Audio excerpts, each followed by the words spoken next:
इन तीनों के बीच में संतुलन होना चाहिए। दोबारा से, क्योंकि बहुत महत्वपूर्ण बात है, इसके रिपीट करने की आवश्यकता है। हमें चाहिए अच्छा स्वास्थ्य, उसके लिए हमें संतुलन स्थापित करना है। किस किस के बीच? ईटा और पिंगला के बीच। कौन करता है? सुषमा ने। किसके माध्यम से? चक्रों के माध्यम से। चक्र किसके माध्यम से? कुंडलिनी को जागृत करके। और इन अनएक्टिवेटेड स्टेट कुंडलिनी मूलाधार चक्र में रहती है, और थ्रू रेगुलर प्रैक्टिस ऑफ योग के निरंतर अभ्यास से, yoga is one of the means to activate the kundalini. ऐसा नहीं है कि योग के माध्यम से ही कुंडलिनी को एक्टिवेट किया जाता। कर्म योगी अच्छे कर्म करते हैं, कुंडलिनी अपने आप एक्टिवेट होगी। राजयोगी मेडिटेशन से करते हैं, तंत्र योगी तंत्र विद्याओं से करते हैं, मंत्र योगी मंत्रों को उच्चारण से करने का प्रयास करते हैं, हठ योगी हठ अभ्यासों से करते हैं। तो लेकिन ध्यान भी, मेडिटेशन भी एक साधन है जिसके माध्यम से हम इस ऊर्जा को, इस आध्यात्मिक शक्ति को जागृत कर सकते हैं।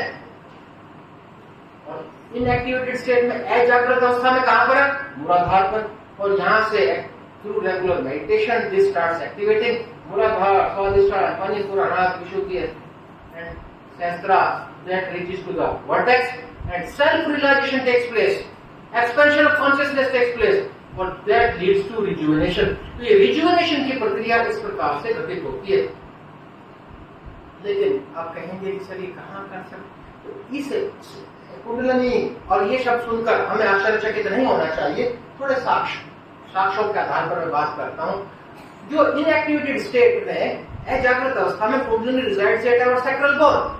जो स्पाइनल कॉर्ड का, रीढ़ की हड्डी का आखिरी भाग है, एक ट्रायंगुलर शेप का है, त्रिभुज आकार का है, that is known as a sacrum. और दिख रहा है जो आपको, this sacral bone is known as a holy bone. इसको कहा जाता है पवित्र अस्थि। This is known as a holy bone. और यह कोई नई बात नहीं है, आश्चर्यचकित होने की बात नहीं है। यह कंसेप्ट हिप्पोक्रेट्स के समय में था, 400 BC में, दैट वाज नोन बाय हेरोस्ट्राटस, जिसको हेरोस्ट्राटस के नाम से जाना जाता था। यह मान्यता रोमन में भी थी, जिसको कि सेक्रेड बोन के नाम से जाना जाता था। लेकिन why this bone is known as holy bone? इस अस्थि को, इस हड्डी को पवित्र अस्थि क्यों कहते हैं? ये आश्चर्य बना रहा। किसी ने कहा कि हमारे धर्म कर्म कांडों में इसका उपयोग किया जाता है, इसलिए कहा होगा। किसी ने कहा कि हमारे जेनिटल ऑर्गन्स को, जननांगों को सुरक्षित रखती है, इसलिए कहा होगा। लेकिन last decision was taken by the eminent scholar, बड़े बड़े प्रगाढ़ विद्वान विदुषियों ने निर्णय लिया, this bone is responsible for our rebirth. Due to this reason, this bone is known as holy bone. और यह कोई किसी धर्म विशेष, we should not link yoga with any religion. ये योग किसी धर्म विशेष से जुड़ा हुआ नहीं है। और मैं कुछ एग्जांपल्स आपके समक्ष रख रहा हूँ। तो मुस्लिम्स का एक ग्रंथ है हदीथ, अबू हुरैरा द्वारा रचित, उसमें लिखा है कि यह हड्डी मींस सैक्रम, यह हड्डी कभी नष्ट नहीं होगी, अल्लाह इससे नए शरीर का निर्माण करेगा। क्रिश्चियंस में भी है।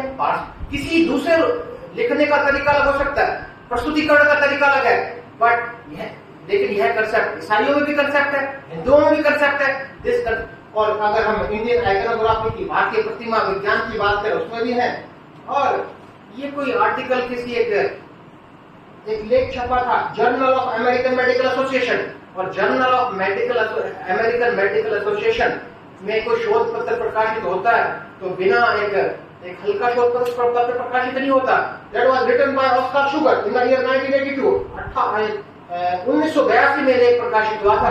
उसके कुछ अंश, लेकिन इन अंशों को प्रस्तुत करने का मेरा एक उद्देश्य यही है कि we should not be surprised by hearing the word kundalini नाम की आध्यात्मिक शक्ति। यह शब्द सुनकर हमें आश्चर्यचकित नहीं होना चाहिए। तो कुल मिलाकर रिजुवेनेशन की प्रक्रिया हुई। अगर हम बात करते हैं कंसेप्ट ऑफ बॉडी लेयर्स, आज के विद्यार्थियों की बहुत जरूरी, खासकर जो एनआईटी के विद्यार्थियों के लिए भी बहुत जरूरी बात है। मेरी बात से आप सब सहमत होंगे। We spend most of our time to glorify our physical body. इस शरीर को सुदृढ़ करने में हम अपने जीवन का अधिकतर वक्त लगा देते हैं। आज का विद्यार्थी जिम में भी जाता है, प्रोटीन्स भी, प्योर प्रोटीन्स भी खाता है, तो शरीर को सुदृढ़ करने के लिए खाता है ना। लेकिन हम योग की भाषा में थोड़ा जाने कि बॉडी लेयर्स है कि हमारे शरीर की 3 बॉडी है, जिनमें से एक को ग्लोरीफाई करने में अपना पूरा जीवन लगा देते हैं।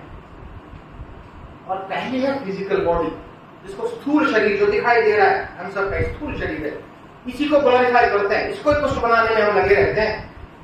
उदाहरण, जन्म हुआ, वृद्धि हुई, बड़ा हुआ व्यक्ति, उसके बाद स्टैग्नेशन आया, उसके बाद तो मैं स्टैग्नेशन स्टेट में, उससे ज्यादा तो होना नहीं है, उसके बाद डिटोरेशन होगा, क्षीण होना शुरू हुआ, और उसके बाद डेथ टेक्स प्लेस। और इस फिजिकल बॉडी को ग्लोरीफाई करने में हम अपने जीवन का अधिकतर समय व्यतीत करते हैं, लेकिन बची हुई 2 लेयर्स को मजबूत करने के बारे में सोचते तक नहीं। एक छोटा सा एक कहानी के माध्यम से एक मैसेज देना चाहूंगा। एक छोटा बच्चा था, अपने पिता के साथ गोवा बीच पर घूम रहा था। 4 साल का बच्चा, 4-5 साल का बच्चा था, पिता की उंगली पकड़ी हुई थी। छोटे छोटे बच्चे खेल रहे थे, वहां गुब्बारा बेचने वाला गुब्बारे बेच रहा था, नीला हरा दुनिया भर के रंग बिरंगे गुब्बारे थे, और रंगीन गुब्बारों को छोटे छोटे बच्चे खरीद रहे थे। लेकिन काले रंग का गुब्बारा किसी ने नहीं खरीदा, क्योंकि आकर्षित नहीं किसी को आकर्षित नहीं किया। The child was very curious। वो बच्चा छोटा था जो पिता के साथ था, बड़ा जिज्ञासु था। उसके दिमाग में प्रश्न उठा कि गुब्बारा उड़ता नहीं होगा, इसलिए नहीं खरीदा। पिता से कहा, पापा ये गुब्बारा उड़ता नहीं होगा इसलिए नहीं खरीदा ना सबने। पिता ने बच्चे की उंगली पकड़ते हुए गुब्बारे वाले के पास गया, गुब्बारे वाले से गुब्बारा खरीदा, कहा हाथ में दे दिया, कहा छोड़ो बेटा, गुब्बारा उड़ गया। तो बच्चे को नई सीख मिली, इस गुब्बारे को उड़ने में इसकी बाहरी परत का कोई योगदान नहीं है, जो इस गुब्बारे के अंदर है उसका योगदान है। तो लेडीज एंड जेंटलमैन, हर व्यक्ति विशेष की प्रगति में उस हमारे फिजिकल बॉडी का महत्व ना के बराबर है। जो महत्व, जो बच्ची हुई लेयर्स का महत्व है, जिनकी चर्चा हम करेंगे, और वो दूसरी लेयर है, वो है एस्ट्रल बॉडी, सूक्ष्म शरीर, that is connected to the physical body with the subtle thread। और जिस दिन ये थ्रेड टूटा, that departs। और जो सेकंड लेयर है, मिडिल लेयर है, जिसको कहा गया एस्ट्रल बॉडी, सूक्ष्म शरीर, that is सब डिवाइड इनटू 3 सब कैटेगरीज, जिसको 3 विभिन्न उपभागों में विभाजित किया गया है। पहला प्राणिक शक्ति, प्राणमय कोश, मेंटल शक्ति, मनोमय कोश, इंटेलेक्चुअल शक्ति, विज्ञानमय कोश। जो प्राणिक शक्ति है वो क्या करती है, हमारे सेंसरी ऑर्गन्स को नियंत्रित करती है। भूख, प्यास, सर्दी, गर्मी की अनुभूति, हीट, कोल्ड, हंगर, थर्स्ट, इसकी अनुभूति भी experience the by the help of our pranic shakti. लेकिन हम सब के लिए, विद्यार्थियों के लिए सबसे महत्वपूर्ण मेंटल शक्ति, मनोमय कोश, जिसको हमें मजबूत करना चाहिए, वी एक्सपीरियंस थॉट, किस प्रकार के विचार उत्पन्न होंगे, इसकी मजबूती पर, इसके विकास पर निर्भर करता है। किस प्रकार से हम डाउट में रहेंगे, शंका में रहेंगे, नहीं रहेंगे। एक्सोलरेशन, हर्षोल्लास की अनुभूति से होती है। डिप्रेशन, कोई व्यक्ति अवसाद या तनाव में ग्रसित होता है, उसके इसी पर निर्भर है। डिल्यूजन, ये सब है इंटेलेक्चुअल शक्ति। तीसरा विज्ञानमय कोश, that direct our mind, control and guide mind. हम जो भी कार्य दैनिक जीवन में करते हैं, we do under the direction of our intellectual shakti. Discrimination, क्या सही है क्या गलत है, इसका निर्धारण यही करता है। डिसीजन मेकिंग, हम किस प्रकार के अगर अच्छे निर्णय तभी ले सकते हैं जब हमारी इंटेलेक्चुअल शक्ति मजबूत हो। यदि हमारी इंटेलेक्चुअल शक्ति कमजोर है, we can not take a good decisions. और last one is ego, our ego resides in this. कितनी लेयर थी? 3। कितनों की बात हो चुकी है? 2 की। किस की? Physical body, astral body. और एस्ट्रल बॉडी की कितनी सब लेयर थी? 3। कौन कौन सी? प्राणिक, मेंटल एंड इंटेलेक्चुअल। तो तीसरी में कॉजल बॉडी, यही तो मेन है causal body. That is a seed body, that is a blueprint of the plant. हम कहते हैं जैसे बीज बोए हैं वैसे ही तो भुगतने हैं। और कर्मास, जो हम अपने कर्म करते हैं, these are stored in the depth of our unconscious mind। हमारे अचेतन मन की गहराई में संग्रहित है, इकट्ठे हैं। अच्छे कर्म किए हैं, अच्छे फल मिलेंगे, बुरे कर्म किए, बुरे फल मिलेंगे। This is the seed body and will produce the stores। These are the subtle impressions in the form of karmas। लेकिन सबसे महत्वपूर्ण, the control the formation and growth of other 2 bodies। आपने कहीं देखे होंगे कि कोई बच्चे, कोई विद्यार्थी, कोई व्यक्ति बहुत अधिक मेहनत करता है, जिम नहीं जाता, प्रोटीन करता है, लेकिन उसका एक फिजिकल बॉडी स्ट्रांग नहीं होती, क्योंकि the development of physical body as well as development of astral body depends on our causal body. तो कॉज इससे हम अंदाजा लगाते हैं what is the significance of the causal body. अब हम बात करते हैं थोड़ा सा सोशल पर्सपेक्टिव्स की, संक्षिप्त में बात करेंगे सोशल पर्सपेक्टिव्स की। सोशल पर्सपेक्टिव्स के संदर्भ में इतनी ही बात करेंगे। ध्यान दीजिए एक सामाजिक दृष्टिकोण से। उससे पहले मैं कुछ क्वेश्चन से आपसे पूछूंगा। How to develop relations. हर व्यक्ति चाहता है मेरे संबंध सबसे अच्छे हों। अगर हमारे सबसे संबंध अच्छे नहीं होंगे तो हम तनाव में रहेंगे, तनाव में रहेंगे तो स्वास्थ्य हमारा अच्छा नहीं रहेगा। तो आपसे क्वेश्चन पूछता हूँ, क्या ऐसे दो व्यक्तियों के बीच दोस्ती संभव है जो बहुत अधिक बोलते हैं, बहुत अधिक बोलते हैं? क्या संभव है? नहीं है संभव। दूसरा प्रश्न है, क्या उन दो व्यक्तियों के बीच में दोस्ती संभव है जो बहुत कम बोलते हैं, ना के बराबर बोलते हैं? नहीं संभव। क्या उन दो व्यक्तियों के बीच दोस्ती संभव है जो एक बहुत अधिक बोलता है, एक बहुत कम बोलता है? यस। फिजिक्स का प्रिंसिपल है ना, भौतिकी का सिद्धांत है, opposite poles attract each other. That's also applicable in the society. वो सोशल पर्सपेक्टिव्स में वही एप्लीकेबल है कि opposite poles attract each other. बच्चे, लड़के लड़की की शादी होती है तो कुंडली मिलाई जाती है ना कि इनकी आपस में बनेगी या नहीं बनेगी, इनकी अंडरस्टैंडिंग अच्छी रहेगी या नहीं रहेगी। तो वो अपोजिट पोल्स मिलाते हैं, वही कंसेप्ट है, opposite poles attract each other. तो लेकिन अपोजिट पोल्स का एक गहराई में, एक मनोविज्ञान की भाषा में जानने का प्रयास करते हैं, जिससे कि हम अच्छे संबंध स्थापित करें समाज में, एक अच्छे समाज का निर्माण करें और जिससे कि हम अपने स्वास्थ्य को ठीक करें। तो that depends on our nature. हम कहते हैं इस बच्चे की नेचर अच्छी है, इस बच्चे की नेचर अच्छी नहीं है। What do you mean by nature? Nature is a fundamental behaviour. Nature क्या है? मूलभूत व्यवहार। इसको जानने का प्रयास करते हैं, मूलभूत व्यवहार। हमारे मूलभूत व्यवहार में तीन ट्रेट है, इंक्लूजन है, कंट्रोल है, अफेक्शन है। इंक्लूजन में समावेश, कंट्रोल है नियंत्रण, तीसरा अफेक्शन स्नेह। और ये तीनों ही दो रूपों में पाए जाते हैं, एक्सप्रेस्ड एंड वांटेड, अभिव्यक्त किया और दूसरे से अपेक्षा कितने की। तो कुल मिलाकर हुए 6। एक्सप्रेस इंक्लूजन, अभिव्यक्त किया गया समावेश, वांटेड इंक्लूजन, अपेक्षित समावेश, एक्सप्रेस कंट्रोल, अभिव्यक्त किया गया नियंत्रण, वांटेड कंट्रोल, अपेक्षित नियंत्रण, एक्सप्रेस अफेक्शन, अभिव्यक्त किया गया स्नेह, वांटेड अफेक्शन और दूसरे से अपेक्षित स्नेह। 6 को संक्षेप में, और इनको जान ले तो हर व्यक्ति विशेष समाज में अच्छे संबंध स्थापित कर सकता है। बहुत ही आवश्यक है इस कंसेप्ट को, इस अवधारणा को जानना। तो बात करते हैं किसकी? एक्सप्रेस्ड इंक्लूजन की। एक्सप्रेस्ड इंक्लूजन, इसको एक उदाहरण के साथ जानने का प्रयास करते हैं। मान लीजिए कोई विद्यार्थी है, अपने एक कॉमन रूम में बैठा है, उसको कहीं जाना है, कहीं चाय पीने। उसके दोस्त पूछ रहे हैं कि कहाँ जाना है आपको, तो उसने कुछ नहीं बताया, छुपा लिया। उसने कहा बस यहीं जा रहा हूं, चुपचाप कैंटीन में जाकर चाय पीकर आ गया। तो उसका एक्सप्रेस इंक्लूजन कितना होगा? 0%। और ऐसा विद्यार्थी है, चाय पीने जा रहा, पूरा कॉमन रूम जान गया, पूरे क्लासमेट जान गए किसको चाय पीने जाना है। उसका एक्सप्रेस इंक्लूजन, उसका अभिव्यक्त किया गया समावेश कितना? 100%। और express inclusion range from 0 to 100%।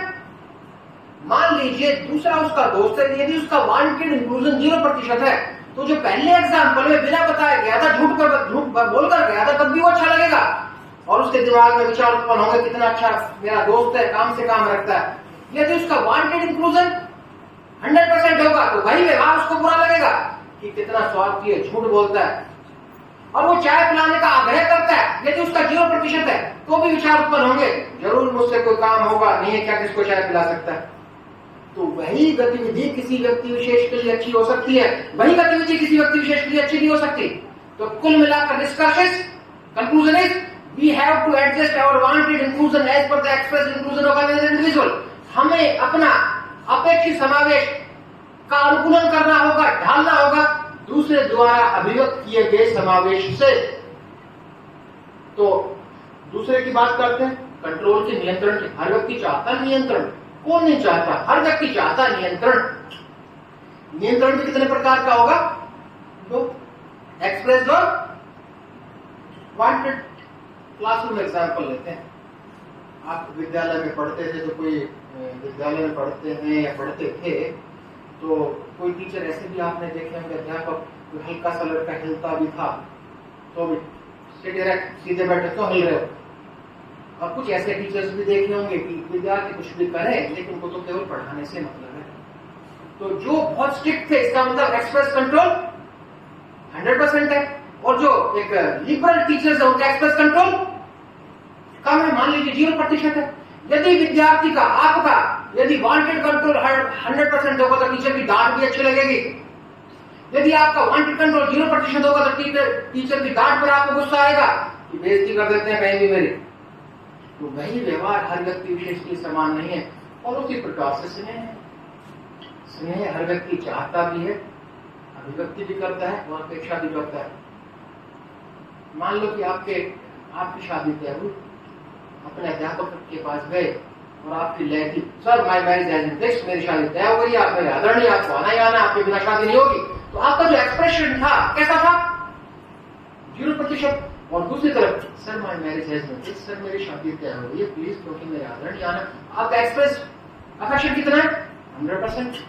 यदि टीचर का वांटेड अफेक्शन 0% होगा तो आपको, आपका ये लहजा था जो पहले वाला, वो उनको अच्छा लगा, कितने अधिकार से मुझे कह रहा है। यदि वो 100% रहा होता तो कहेगा कि मुझे इनवाइट कर रहा है, मुझे डांट रहा है।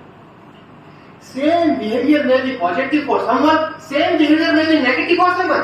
कोई आपका व्यवहार सकारात्मक किसी के लिए हो सकता है, वही नकारात्मक हो सकता है। तो कुल मिलाकर निष्कर्ष, सिद्धांत, जिस सिद्धांत को हमें अपनाना चाहिए, जिससे हम अपने सच्चे संबंध स्थापित कर सकते हैं कि we have to adjust our wanted inclusion, wanted control, wanted affection as per the express inclusion, express control and express affection of another individual। वही व्यक्ति विशेष अच्छे संबंध स्थापित कर सकता है। तो ये सोशल पर्सपेक्टिव की बात की। और टाइम मैनेजमेंट की बात करते हैं। तनाव का एक सबसे महत्वपूर्ण कारण एक जो समय का सही प्रबंधन नहीं है वह भी हो सकता है, और वो है जैसे कि हमें रियलिस्टिक गोल्स ही निर्धारित करने चाहिए जिनको हम अर्जित कर पाए, और एक टाइम फ्रेमवर्क बनाना चाहिए हमें, और एस्टैब्लिश प्रायोरिटीज फॉर टाइम। हर काम हर समय एक समान रूप से नहीं किया जा सकता। We should fix our priorities, और हमें सहयोग लेने के लिए एक संकोच नहीं करना चाहिए, और take a break, do meditation, चाहे वो 2 मिनट का ही क्यों न हो, और know where and when you can best complete a task. सोचिए इस कार्य को किस समय और किस जगह पर मैं बहुत अच्छा कर सकता हूँ। ये बहुत एक सामान्य सी बात है, वी ऑल नो, कोई नई बात नहीं है। लेकिन अब मेरे प्रस्तुतिकरण का अंतिम भाग, उस अंतिम भाग में हम चर्चा करेंगे एक, मैं I will show you few practices, and these practices can be practiced anywhere, during sitting posture, standing posture, किसी भी समय है आप कर सकते हैं।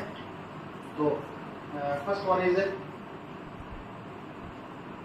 कपोल शक्ति विकासक, बहुत अच्छा अभ्यास है, स्पॉन्टेनियस इफेक्ट भी है, तत्काल प्रभाव भी है, और डिलेड इफेक्ट दीर्घकालिक प्रभाव भी है। कपोल शक्ति विकास, कपोल मीन्स आवर चीक्स, टूडल आवर चीक्स। लेकिन बेशक नाम कपोल शक्ति विकासक है, लेकिन this practice extend our lungs also और रेस्पिरेटरी सिस्टम आल्सो। तो कपोल शक्ति विकासक का आप देखिए कैसे करते हैं। कपोल शक्ति विकासक सिंपल सा है कि हम अपने कपोल शक्ति विकासक में अपने दोनों फिंगर्स को हम एक दूसरे पर प्लेस करते हैं। We place our fingers and by the help of our thumb we control our nostrils and we inhale through mouth, and we tuck our chin, we give pressure to our sinus nerve. We maintain this position for a few seconds, 10, 20, 30 seconds, and it means we have to inhale through mouth, and we have to retain the breath, and we have to exhale through both the nostrils at the end of the practice. तो ये था कपोल शक्ति विकासक। It's a very easy practice. Everybody can perform this by sitting on the chair also, कुर्सी पर बैठकर, चलते चलते, खड़े हुए, किसी पोस्चर में इसको किया जा सकता है। अगला हमारा है भ्रू मध्य दृष्टि। Bhru is a Sanskrit word. Bhru means our eyebrows, these are भ्रूज। Bhru madhya in between eyebrows. Simple सा अभ्यास है, we have to keep our eyeballs in between the eyebrows. हमें अपने आईबॉल्स को अपने आईब्रोज के बीच में रखना होता है। ध्यान दीजिए, we have to concentrate in between the eyebrows. It is a simple concentrative practice.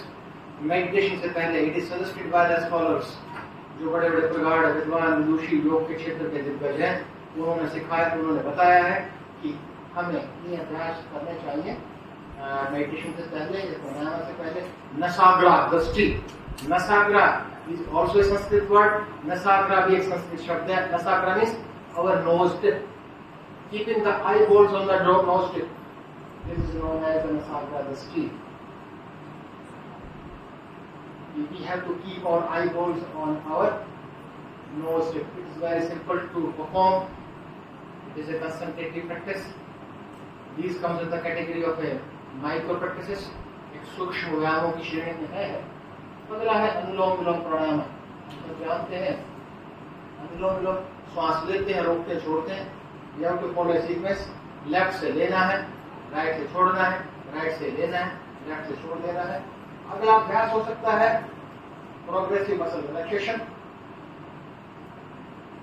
We contract the muscles, we relax the muscles, and we try to differentiate between contraction and relaxation. हम अपनी मांसपेशी को संकुचित करते हैं, hold करके रखते हैं, फिर उसको भी रिलैक्स करते हैं, थोड़ी देर वेट करते हैं और हम डिफरेंशिएट करने का प्रयास करते हैं in between contraction and relaxation. Next, this is the most important practice. It is very easy to perform, बहुत आसानी से की जा सकती। प्राण धारणा। प्राण धारणा का वैसे तो बहुत ही गहरा अर्थ है, लेकिन एक लेमन की भाषा प्राण धारणा मींस और ब्रेथ। प्राण मींस और ब्रेथ। हम कहते हैं जब तक श्वास है तब तक प्राण है, श्वास गए तो प्राण गए। तो we have to concentrate on our breath, अपने श्वास पर। Sit in a comfortable posture, किसी भी आराम के आसन में बैठ जाइए and concentrate on your breath. अगला मेडिटेशन। मेडिटेशन तो there are two types of meditations as per modern concept. आधुनिक युग में दो प्रकार के कंसंट्रेशन का वर्गीकरण है, माइंडफुलनेस मेडिटेशन एंड कंसंट्रेटिव मेडिटेशन। और दोनों में लंबी सूचियां हैं। सहयोग मेडिटेशन भी हो सकता है, ट्रांसेंडेंटल मेडिटेशन भी हो सकता है। दुनिया भर के मेडिटेशंस हैं। सहयोग meditation was created by Shri Mataji Nirmala Devi in the year 1970 and has been spread all around the world. It is very easy method to perform और इससे reactivate our कुंडलिनी, हम अपनी ऊर्जा को, आध्यात्मिक शक्ति को जागृत करते हैं। उसके स्टेप्स हैं। तो सहज योग मेडिटेशन बहुत ही उत्तम साधन है। I also regularly practice that. Music है अच्छा, जो कि आपको एक लगे, जो सुनिए उसको। तो ये सब कहानियाँ थी। तो again I express my sincere thanks to Madam Sahu for providing an opportunity to speak in front of you. अंत में एक बात मैं आप सबके समक्ष कहना चाहूँगा कि we should not link योग with any religion. हम योग को, अगर योग का भरपूर लाभ लेना चाहते हैं, योग के फायदे लेना चाहते हैं, अगर तो हमें योग को किसी धर्म विशेष के साथ जोड़कर नहीं देखना चाहिए। क्यों? कि यदि हम किसी धर्म की बात करते हैं, मेरी बात से सहमत होंगे, any religion is purely based on faith. कोई भी धर्म विशेष केवल आस्था पर, विश्वास पर टिका है, लेकिन योग ना तो आस्था पर टिका है ना विश्वास पर टिका है। योग में तीन महत्वपूर्ण विशेषताएं हैं दैट डिफरेंशिएट योग विद एन रिलीजन। ये तीनों ही विशेषताएं धर्म से बिल्कुल अलग करती हैं। योग इज एक्सपेरिमेंटल, योग प्रायोगिक है। यू विल सी, आप देखेंगे सेवरल रिसर्च स्टडीज, किसी ने किसी धर्म पर अध्ययन देखा, रिसर्च देखी। योग इज एक्सपीरियंशियल, आप करिए, प्राणायाम कीजिए, मेडिटेशन कीजिए, कुछ भी कीजिए, आपको अनुभवी है, आप अनुभव ले सकते हैं, उसका फील कर सकते हैं। You will feel vibrations. और yoga is existential, but we can't see the existence of religion, that is purely based on faith. Existence किस प्रकार का योग है? प्राणायाम है, आसन है, प्राण धारणा है, विधारणा है, पकड़ धारणा है, दुनिया भर के आसनास है। तो ये सब था। तो कुल मिलाकर प्रयास किया गया आपको। तो कुल मिलाकर हमारा उद्देश्य हमारा था कि हम वो क्या अभ्यास करें योग के क्षेत्र से, जिससे कि हम अपना रिजुविनेशन कर पाए, अच्छा स्वास्थ्य। और जो सबसे महत्वपूर्ण मुद्दा था वो था कि body and mind can not be separated. मन में घटित होगा, शरीर को स्वाभाविक है प्रभावित करेगा, शरीर में घटित होगा, मन को प्रभावित करेगा। Thank you very much.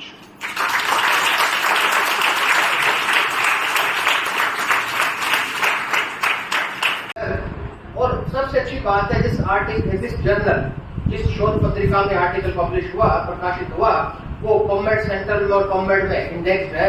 हम सब जानते हैं कि पबमेड और पबमेड सेंट्रल का बायोमेडिकल रिसर्च में बहुत अच्छा नाम है। तो एक जेन्युइन बात करेगा, वो एक विश्वसनीय बात करेगा। इस आर्टिकल का, इस लेख का एक छोटा सा भाग मैं अब आप सबके समक्ष प्रस्तुत कर रहा हूँ। इसका छोटा सा भाग, छोटे से भाग की बात करते हैं कि a patient had a severe adverse reaction to the medication prescribed by doctor. व्यक्ति बीमार हुआ, डॉक्टर के पास गया, डॉक्टर ने दवाइयां दी। दवाइयां इसलिए दी ठीक होने के लिए, लेकिन वो ठीक नहीं हुआ। पेशेंट, मरीज ठीक नहीं हुआ, उसकी बीमारी और बढ़ गई, बल्कि उसके विपरीत जो दवाई ली थी उसके विपरीत प्रभाव पड़े। The doctor was flooded with thoughts. Doctor के दिमाग में विभिन्न प्रकार के विचार उत्पन्न होने लगे कि क्या कारण हुआ, मैंने इसको ठीक करने के लिए दवाइयां दी, लेकिन इसकी तो व्याधियां बढ़ गई, कुछ ना कुछ कारण रहे होंगे। तो एक आप इस पिक्चर को देखिए, जो पहली सिचुएशन है, सिचुएशन परिस्थिति पहली है कि stress producing thought process. See this picture from top to bottom, ऊपर से नीचे के क्रम में इस पिक्चर को से कुछ समझने का प्रयास करते हैं। तो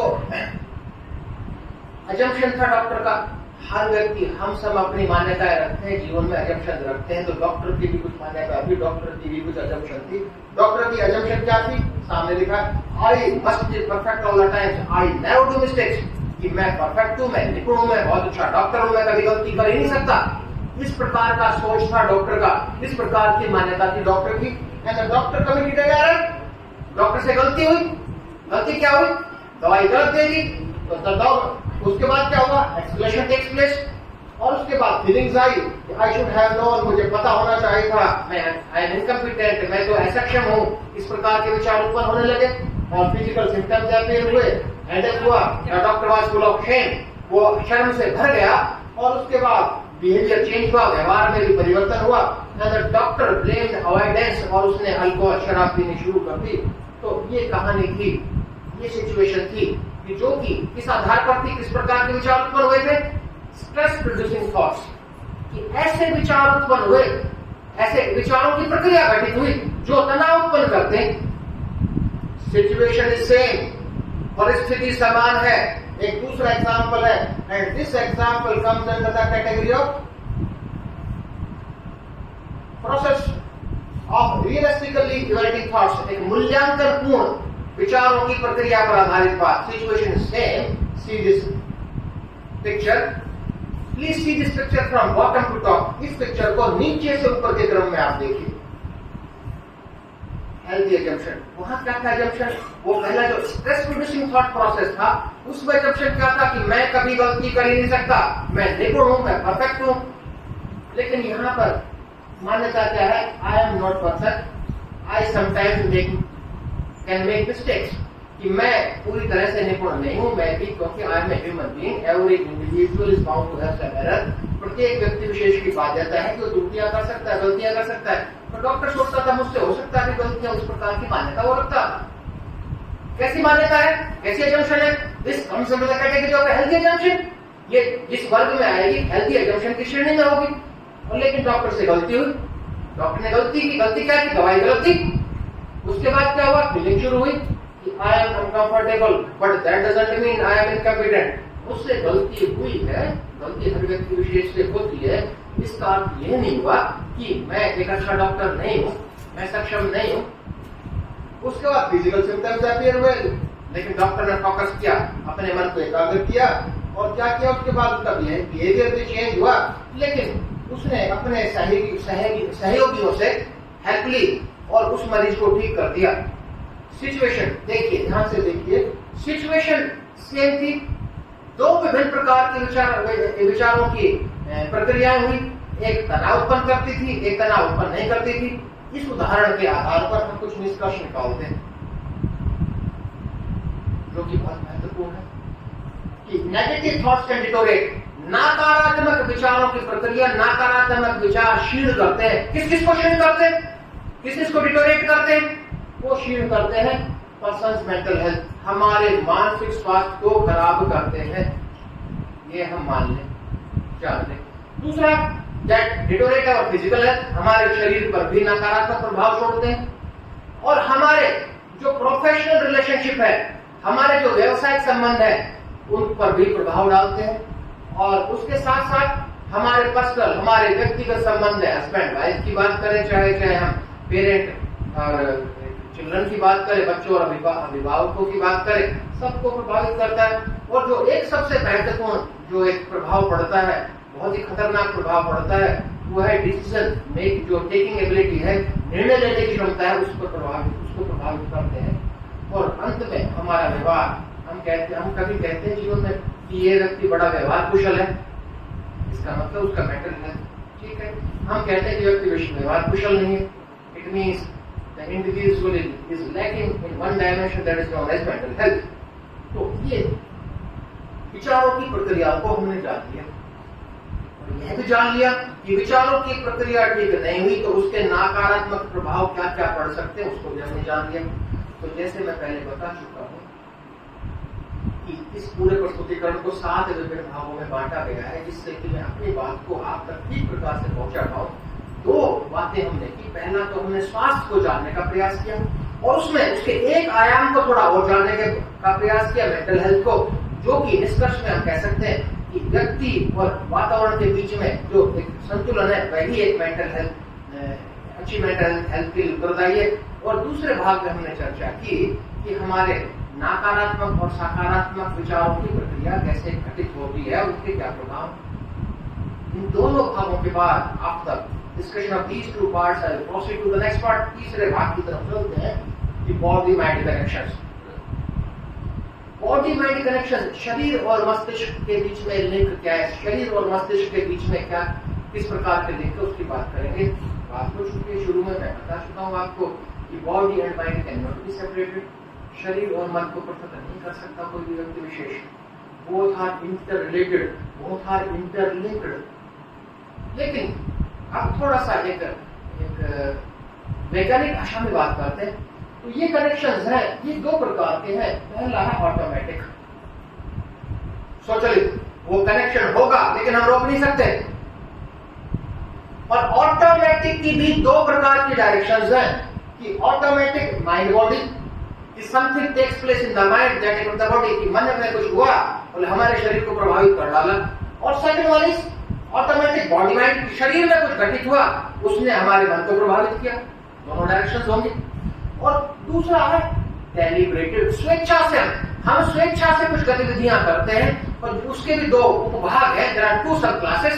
one is deliberated mind body, कि deliberately we perform something from mind and that effect the body, and deliberately we perform something from the body and that affect the mind. दोनों डायरेक्शंस में होंगी। तो we will discuss about all these 4 one by one। इन चारों की विस्तार से चर्चा करते हैं। Let's start with the first। अगले रिपीट देख लीजिए कौन कौन से हैं। ये है फिनोमेना, कौन कौन से फिनोमेना है? Automatic mind body, automatic body mind, deliberated mind body and deliberated body mind. इन चारों लिंक की बात करते हैं। Let's start with the first, पहला ऑटोमेटिक माइंड बॉडी। ये हमारे मन में कुछ घटित हुआ, शरीर को प्रभावित किया और शरीर पर आपको तत्काल या दीर्घकालिक प्रभाव देखने को मिलेगा। You may feel spontaneous effect also, you may feel delayed effect also। तो examples are, I listed few examples and these examples are crime। The initiation takes place from the mind। व्यक्ति रोता है, उससे ये मान के चलिए उसका शरीर भी प्रभावित होता है, but initiation starts from the mind. शुरुआत माइंड से हुई। लाफिंग है, हंसना है, फेशियल एक्सप्रेशंस है, बॉडी लैंग्वेज है, इमोशंस है, कॉग्निटिव एक्टिविटी है, हाइपोकॉन्ड्रिया, जिसके बारे में हाइपोकॉन्ड्रिया को हिंदी में कहेंगे रोग भ्रम। It is proved by the researchers, शोधकार सिद्ध कर चुके हैं कि कई बार हमें रोग भ्रम हो जाता है, we are not suffering from disease, हम उस बीमारी से पीड़ित नहीं है, फिर भी भ्रम पाल लेते हैं कि नहीं मुझे तो बीमारी नहीं होगी। वास्तव में हमारा शरीर उस बीमारी से ग्रसित हो जाता है, लेकिन शुरुआत कहां से? माइंड से। That is known as hypochondria, रोग भ्रम। और उसके अतिरिक्त साइकोसोमेटिक डिजीज भी है, प्लेसिबो इफेक्ट है। Out of 4 types of connections we have discussed about 1, चारों लिंक की बात कर रहे थे, चारों कनेक्शंस की बात कर रहे थे, जिनमें से एक की बात हम कर चुके हैं। अब अगले की बात करते हैं, automatic body mind phenomena. Automatic body mind it means something takes place in the body and that effect the mind. शरीर में कुछ घटित हुआ, ऑटोमेटिकली हो गया, और दैट इफेक्ट द माइंड। क्या हो सकता है?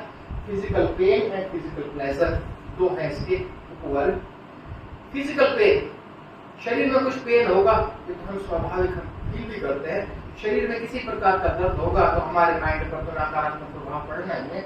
वो पेन हीट हो सकता है, कोल्ड हो सकती है, और इंटरनल पेन हो सकता है, जॉइंट पेन हो सकता है। Physical pleasure, physical pleasure by the body that effect the mind. Example, few examples are food.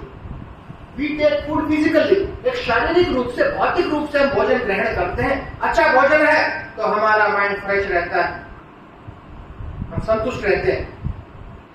और बात, वी टेक बाथ, हम नहाते फिजिकली है, शरीर ने स्नान किया, लेकिन माइंड भी फ्रेश होता है।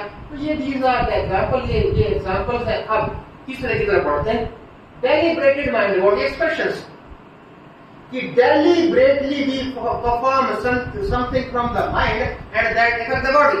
कि deliberately हम अपने माइंड से कुछ करते हैं, क्योंकि मेरा जो शीर्षक है, जो मैं बात आप तक पहुंचा रहा हूँ, दोबारा दोहराता हूँ, अच्छा स्वास्थ्य कैसे प्राप्त करें और अपने आप को अपना रिजुविनेशन कैसे करें, नवोन्मेष कैसे करें, तो उसके लिए इस कनेक्शन की बात कर रहे हैं। तो ये जो डेलिब्रेटेड माइंड बॉडी एक्सप्रेशन है, इसमें योग के अभ्यास कुछ ऐसे हैं कि we perform by your mind that is the body. तो ये डेलिब्रेटेड बॉडी माइंड एक्सप्रेशन कौन कौन से हो सकते हैं? कि माइंड बॉडी प्रैक्टिसेस हो सकती है या एक्टिंग हो सकती है। माइंड बॉडी प्रैक्टिसेस में क्या है? इमेजरी प्रैक्टिसेस है एंड ऑटोजेनिक प्रैक्टिसेस है एंड मेडिटेशन। योग के क्षेत्र से पहला शब्द आया प्रैक्टिस का, मेडिटेशन। हम ध्यान करते हैं, हम मेडिटेशन में बैठते हैं, तो हम ये ना माने कि यह केवल हमारे माइंड को ही प्रभावित कर रहा है, बल्कि यह हमारे शरीर को भी प्रभावित करेगा, क्योंकि there is a link between body and mind. तो ये जो मेडिटेशन है, जो ध्यान है, योग के क्षेत्र की का अभ्यास है, that comes under the category of deliberated body mind body expressions. और इसके अलावा जो लास्ट में है डेलिब्रेटेड बॉडी माइंड फिनोमेना, कि डेलिब्रेटली, स्वेच्छा से, जानबूझकर हम शरीर से कुछ अभ्यास करें और वो हमारे माइंड को भी प्रभावित करे, वो है रेस्पिरेटरी प्रैक्टिसेस, जो कि योग के क्षेत्र में प्राणायाम। श्वास लेते हैं, श्वास को रोकते हैं, श्वास को छोड़ते हैं, वो अभ्यास हम करते हैं फिजिकली दैट। और प्राणायाम के बारे में अनुसंधान या शोध की बात करें, दुनिया भर की रिसर्च आपको मिलेगी कि प्राणायाम के स्पॉन्टेनियस इफेक्ट भी है। अभी प्राणायाम के पास साथ रिपीटेशन आप लगाइए, आप तत्काल प्रभाव भी आपको देखने को मिलेंगे। और हो सकता है फिजिकल एक्सरसाइजेस, योगासन, खड़े होकर किए जाने वाले आसन हो सकते हैं, पीठ केवल किए जाने वाले आसन हो सकते हैं, पेट केवल किए जाने वाले आसन हो सकते हैं, बैठकर किए जाने वाले आसन हो सकते हैं, सूर्य नमस्कार हो सकता है। इतनी प्रैक्टिस है। और एक प्रोग्रेसिव रिलैक्सेशन टेक्निक का भी आजकल एक चलन है, बहुत सिंपल है। एक संक्षिप्त में इसको जाने, यह भी एक रिलैक्सेशन का बड़ा अच्छा तरीका है, माइंड को फ्रेश करने का तरीका है। That comes under the category of body mind phenomena. हम अपने मसल्स को कॉन्ट्रैक्ट करते हैं, मांसपेशियों को संकुचित करते हैं और उस पर अपना मन एकाग्र करते हैं। हम अपने मसल्स को रिलैक्स करते हैं, उस पर अपना ध्यान केंद्रित करते हैं, और फिर we try to differentiate between the contraction and relaxation. हमने संकुचन किया मांसपेशी का, रिलैक्सेशन किया, उसके बीच हम डिफरेंशिएट करने का प्रयास करते हैं। That is the practice of progressive relaxation technique. तो चारों की बात हमने कर ली, चारों प्रकार के निष्कर्ष यही निकला हमारा कि body and mind can not be separated. शरीर और मस्तिष्क को पृथक नहीं किया जा सकता, दोनों एक दूसरे पर अपना प्रभाव छोड़ते हैं। और योग एक ऐसा क्षेत्र है जिसमें दोनों प्रकार के अभ्यास है, रिलेटेड टू माइंड, हमारे माइंड से रिलेटेड भी है। एग्जाम्पल क्या था? मेडिटेशन, शरीर से संबंधित भी है, प्राणायाम है, आसना है और भी कई अभ्यास है। अब हम बात करते हैं स्पिरिचुअल पर्सपेक्टिव से। मेरे प्रस्तुतिकरण का सबसे महत्वपूर्ण भाग है चौथा भाग, स्पिरिचुअल पर्सपेक्टिव्स, यानी आध्यात्मिक दृष्टि से यदि देखें तो क्या, क्योंकि हमने बात की थी, याद कीजिए शुरू में बात की थी कि WHO ने, वर्ल्ड हेल्थ ऑर्गेनाइजेशन ने 5 आयामों की चर्चा की थी, physical, mental, social, spiritual, emotional. तो स्पिरिचुअलिटी, आध्यात्मिक विकास भी हर व्यक्ति विशेष को अर्जित करना जरूरी है यदि वो अच्छा स्वास्थ्य प्राप्त करना चाहता है तो। और योग एक सबसे सरल और उत्तम माध्यम है जो कि हमें आध्यात्मिकता की तरफ ले जाता है। लेकिन स्पिरिचुअल पर्सपेक्टिव से जान तो ले, थोड़ा सा इस कहानी को जानने का प्रयास करते हैं, इस फिनोमेना को जानने का प्रयास करते हैं, तो उसको शुरू करते हैं। धीरे धीरे बात करेंगे क्योंकि बहुत ही महत्वपूर्ण मुद्दा है। एज पर योग की भाषा में यदि हम बात करें तो in our body there are nadis, हमारे शरीर में नाड़ियां हैं। एज पर योग लिटरेचर, योग साहित्य के आधार पर हमारे शरीर में 72,000 नाड़ियां हैं।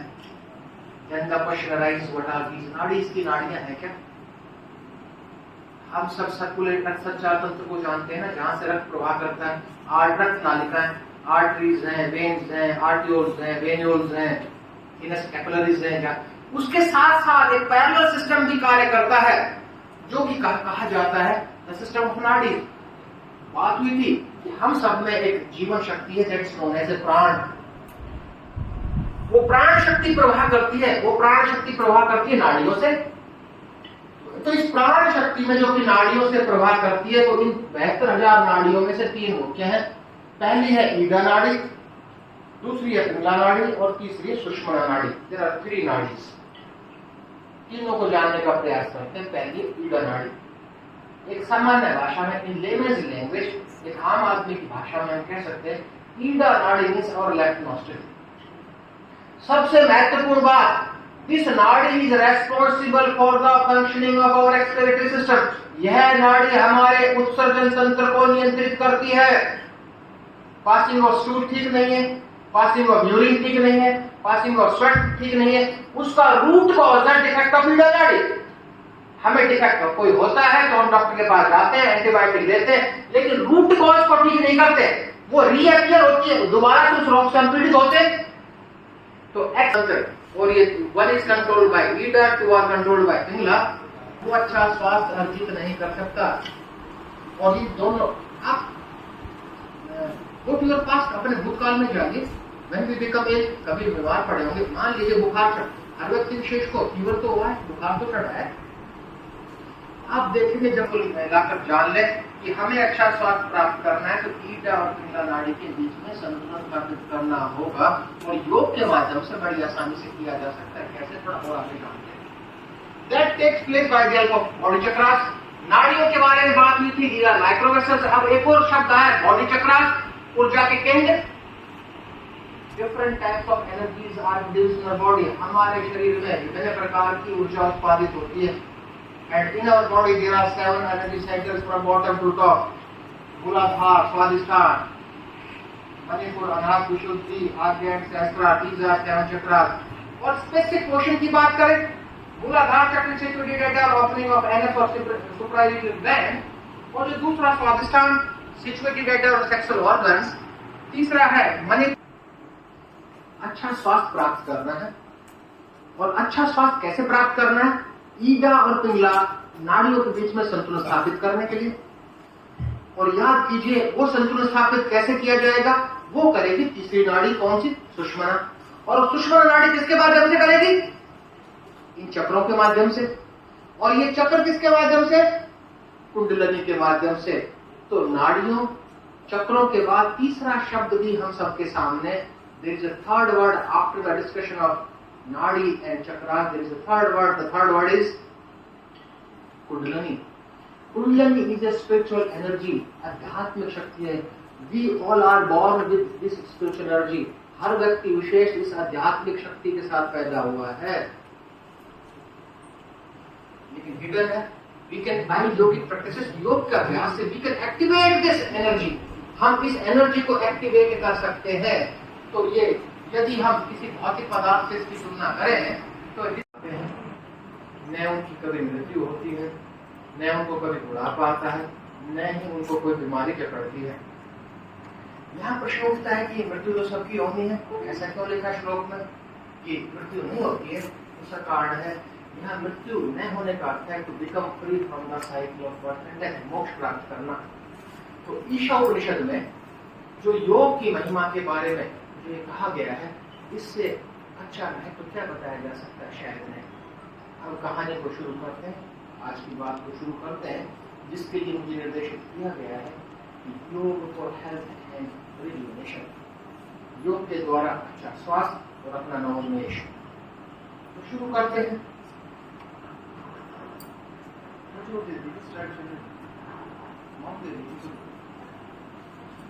तो आज की बात को शुरू करते हैं।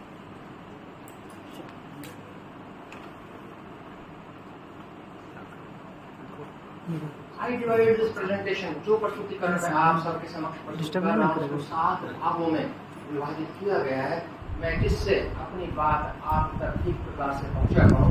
पहले हम बात करेंगे स्वास्थ्य की, और स्वास्थ्य के साथ साथ हम बात करेंगे मानसिक स्वास्थ्य की। दूसरे भाग में हम बात करेंगे थॉट प्रोसेस की, विचारों की लहरों की, विचारों की लहरें कैसे उत्पन्न होती है, उस सबके बारे में बात करेंगे, और उसका हमारे मानसिक स्वास्थ्य के साथ क्या संबंध है उसकी गहराई से बात करेंगे।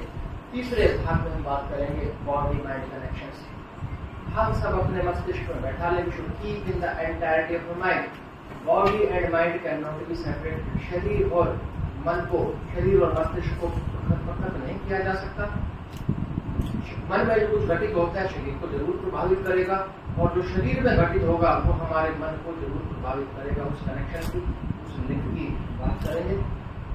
चौथे भाग में स्पिरिचुअलिटी की बात करेंगे। अच्छे स्वास्थ्य के लिए स्पिरिचुअल डेवलपमेंट की, आध्यात्मिक विकास भी जरूरी है, और आज की इस मॉडर्न और नॉलेज एरा में, इस ज्ञान का युग में एक आध्यात्मिकता की कमी है। और अगले भाग में बात करेंगे सोशल पर्सपेक्टिव से, एक सामाजिक एक दृष्टिकोण से जानने का प्रयास करेंगे कि बिना अच्छी सामाजिकता के, बिना अच्छे सामाजिक संबंधों को के किसी भी व्यक्ति विशेष को कहा नहीं जा सकता है कि उस व्यक्ति विशेष का बहुत अच्छा स्वास्थ्य है। और सेकंड लास्ट पार्ट में हम यदि तनावग्रस्त होते हैं तो उसका सबसे मुख्य कारण होता है कि हमारा टाइम मैनेजमेंट ठीक नहीं है, हमारा समय का प्रबंधन ठीक नहीं है। तो समय के प्रबंधन के बारे में भी बात करेंगे। और जो अंतिम भाग जो सबसे महत्वपूर्ण होगा वो बात होगा सजेस्टेड प्रैक्टिसेस, अभ्यास जो आप सबके समक्ष प्रस्तुत किए जाएंगे। वो अभ्यास आप चेयर पर बैठकर, कुर्सी पर बैठकर भी कर सकते हैं। वो अभ्यास आप वॉकिंग के दौरान चलते वक्त भी कर सकते हैं। वो अभ्यास किसी भी पोस्चर में, किसी भी आसन में, किसी भी अवस्था में किए जा सकते हैं। तो शुरू करते हैं पहले भाग से। पहला भाग है स्वास्थ्य से शुरू करते हैं। मैं आप सबके समक्ष 2 स्वास्थ्य की परिभाषा प्रस्तुत करूंगा। 2 परिभाषाओं की बात करते हैं। पहली परिभाषा है WHO की, वर्ल्ड हेल्थ ऑर्गेनाइजेशन की, विश्व स्वास्थ्य संगठन की। WHO defined health in the year 1948। विश्व स्वास्थ्य संगठन ने स्वास्थ्य को परिभाषित किया 1948 में। और परिभाषा क्या कहती है? Health is the state of complete physical, mental and social well-being, not mere in the absence of disease. कि बीमारियों की अनुपस्थिति ही केवल अच्छे स्वास्थ्य का निर्धारण नहीं करती है। हम कहें कि हम बीमार नहीं होते तो हमारा स्वास्थ्य बहुत अच्छा है, ऐसा नहीं कहा जा सकता। बीमारों की अनुपस्थिति से कुछ आगे भी हमें कुछ चाहिए। इस परिभाषा में जो कि WHO ने, वर्ल्ड हेल्थ ऑर्गेनाइजेशन ने 1948 में, इसमें 3 आयामों को जोड़ा गया है। फिजिकल, शारीरिक, मेंटल, मानसिक, सोशल, सामाजिक। बट लेटर WHO रियलाइज्ड, बाद में एहसास हुआ WHO को, विश्व स्वास्थ्य संगठन को, कि कहीं ना कहीं इस परिभाषा में अधूरापन है। अब प्रश्न उठा कि इस परिभाषा में अधूरापन क्या है? तो इसमें 3 आयाम थे, फिजिकल, मेंटल, सोशल। उसके साथ साथ 2 आयामों को और जोड़ा गया, वो है स्पिरिचुअल और इमोशनल डेवलपमेंट। आध्यात्मिक विकास और संवेगात्मक विकास, इन पांचों आयामों को अर्जित किए बिना physical, mental, social, spiritual, emotional, इन पांचों आयामों को अर्जित किए बिना कोई भी व्यक्ति विशेष दावा नहीं कर सकता कि मेरा स्वास्थ्य बहुत अच्छा है। तो हमें अपने जीवन में कुछ ऐसा अपनाना चाहिए that lead to development of these five aspects, five dimensions, इन पांचों आयामों की वृद्धि करता हूँ, विकास करता हूँ। लेकिन इससे भी एक बहुत महत्वपूर्ण परिभाषा है जो कि सुश्रुत संहिता की है, वो भी मैं आप सबके समक्ष साझा करना चाहूंगा। सुश्रुत संहिता की परिभाषा, this definition is completely based on the balance. यह परिभाषा पूर्ण रूप से संतुलनों पर आधारित है। केवल स्वास्थ्य के संदर्भ में ही नहीं, हम किसी भी संदर्भ में बात करें, हर जगह आपके विभाग में भी संतुलन चाहिए। एनआईटी को अच्छा चलाने के लिए डायरेक्टर को संतुलन स्थापित करना पड़ेगा। घर अच्छा चले उसके लिए संतुलन चाहिए। उसी प्रकार से एक अच्छे स्वास्थ्य के लिए संतुलन चाहिए। तो किस प्रकार का संतुलन हमारे शरीर में होना चाहिए? पहला शब्द है sam. Sam is a balance state, एक संतुलन की दशा, एक संतुलन की अवस्था। सम दोष है, समाग्निश्य, सम धातु मल क्रिया, प्रसन्न आत्मेंद्रिय मन स्वस्थ लिखते लिखते। Let's discuss one by one, एक के बाद एक प्रत्येक बात की बात करते। सम दोष है, आयुर्वेद मानता है, योग मानता है, there are three defects in the body, कि हमारे शरीर में तीन विभिन्न प्रकार के दोष हैं, वात, पित्त, कफ। इन तीनों में यदि संतुलन है तो व्यक्ति विशेष एक अच्छा स्वास्थ्य प्राप्त करेगा, अन्यथा उस व्यक्ति विशेष का स्वास्थ्य अच्छा नहीं हो सकता। सम दोष है, समाग्निश्य, हम सब जानते हैं कि body temperature is regulated by our largest gland. हमारा बॉडी टेम्परेचर हमारे शरीर के लार्जेस्ट ग्लैंड द्वारा नियंत्रित होता है, जो है लीवर। यदि अग्नि अधिक प्रज्वलित होगी आयुर्वेद की भाषा में या योग की भाषा में, तो हमारा डाइजेशन, हमारा पाचन तंत्र क्या होगा? एसिडिक होगा। यदि प्रोडक्शन ऑफ हीट कम होगी तो हमारा डाइजेशन स्लगिश होगा, एक मंद हमारा पाचन होगा। तो प्रोडक्शन ऑफ हीट में भी एक अग्नि के प्रज्वलन में भी एक समानता बनी रहे। दो संतुलनों की बात कर चुके हैं। सम दोष है, समाग्निश्य, सम धातु। Our body is constituted by different 7 elements, जिसको कहा जाता है सप्त धातु, रस, रक्त वगैरह वगैरह। उन सब में भी संतुलन बना रहे। सम दोष है, समाग्निश्य, सम धातु मल क्रिया।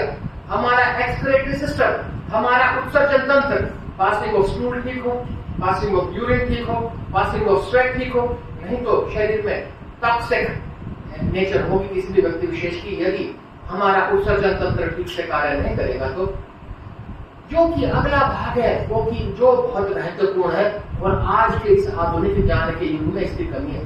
प्रसन्न आत्मेंद्रिया मन, हमारी सभी इंद्रियां भी प्रसन्न रहे, हमारा मन भी प्रसन्न रहे और हमारी आत्मा भी प्रसन्न रहे। तो यहाँ पर कंसेप्ट आया, यहाँ पर अवधारणा आई आत्मा की। What do you mean by soul? What do you mean by atma? आत्मा और soul is the drop of that cosmic consciousness that enters in a body and we are alive. वो जीवन शक्ति, और जिस दिन वो एक जुड़ी है हमारे शरीर से, हमारे शरीर प्रवेश है, जिस दिन उसका डिपार्चर हुआ उस दिन that is the head of the life. तो ये है परिभाषा की सुश्रुत संहिता की, जो कि विभिन्न संतुलनों के आधार पर है। तो अब प्रश्न उठता है, you all are curious by nature, कि हम सब प्रकृति से बड़े जिज्ञासु रहते हैं। तो इन परिभाषाओं को जानने की आवश्यकता हमें क्यों थी? क्योंकि अब हम जानने का प्रयास करेंगे कि जो WHO में विश्व स्वास्थ्य संगठन की परिभाषा है और जो सुश्रुत संहिता की जो परिभाषा, उसके अनुरूप हमें जिस प्रकार का स्वास्थ्य चाहिए उसकी पूर्ति हम कैसे करें। लेकिन I will stress on only yogic practices. मैं तो केवल एक क्षेत्र की बात करूंगा कि by yogic practices we can rejuvenate ourself, we may attain positive health. कि योग के अभ्यास से हम सकारात्मक स्वास्थ्य प्राप्त कर सकते हैं। योग के अभ्यास से हम अपना नवोन्मेष कर सकते हैं। लेकिन इस सीमित समय में मैडम साहब अलॉटेड मी ओनली 1 आवर। उन्होंने मुझे, मैडम साहब ने केवल मुझे 1 घंटा आवंटित किया है। ये 5 आयाम है, फिजिकल, मेंटल, सोशल, स्पिरिचुअल और इमोशनल, सभी आयामों की चर्चा करना संभव नहीं है, जो कि आज के दिन इसकी बहुत अधिक आवश्यकता है। इनमें से एक आयाम को लेकर चलता हूँ, मेंटल डेवलपमेंट। मेंटल डेवलपमेंट, मानसिक स्वास्थ्य की बात करेंगे, क्योंकि आज के दिन आप देखेंगे majority of individuals are busy in their laptops and mobiles etcetera, तो we are lacking in this mental health. तो मेंटल हेल्थ की बात करते हैं तो मेंटल हेल्थ क्या है, मानसिक स्वास्थ्य क्या है, इसको भी जानने का प्रयास करते हैं थोड़ी सी गहराई से। तो मानसिक स्वास्थ्य क्या है? It's more than the absence of mental disorders. जिस प्रकार हमने स्वास्थ्य के बारे में बात की थी कि बीमारियों की अनुपस्थिति ही एक अच्छे स्वास्थ्य का निर्धारण नहीं करती है, उसी प्रकार से मानसिक व्याधियों की अनुपस्थिति ही अच्छे मानसिक स्वास्थ्य का निर्धारण नहीं करती है, उससे भी अधिक हमें कुछ चाहिए। अब प्रश्न उठा कि हमें क्या चाहिए? ये क्या है? It is a balance state, it is the ability to think, it is the ability to learn, it is the ability to understand, सोचने की क्षमता, सीखने की क्षमता, समझने की क्षमता। लेकिन क्या सोचना है, क्या समझना है? One's emotions and relations of others। तो ये था, यहाँ भी हमें संतुलन चाहिए। तो अब मेंटल हेल्थ के बाद थोड़ा और आगे बढ़ते हैं। मेंटल हेल्थ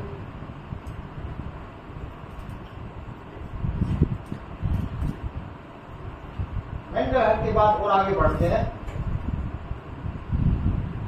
और इसको गहराई से जानने का प्रयास करते हैं। It is the balance between the self and environment.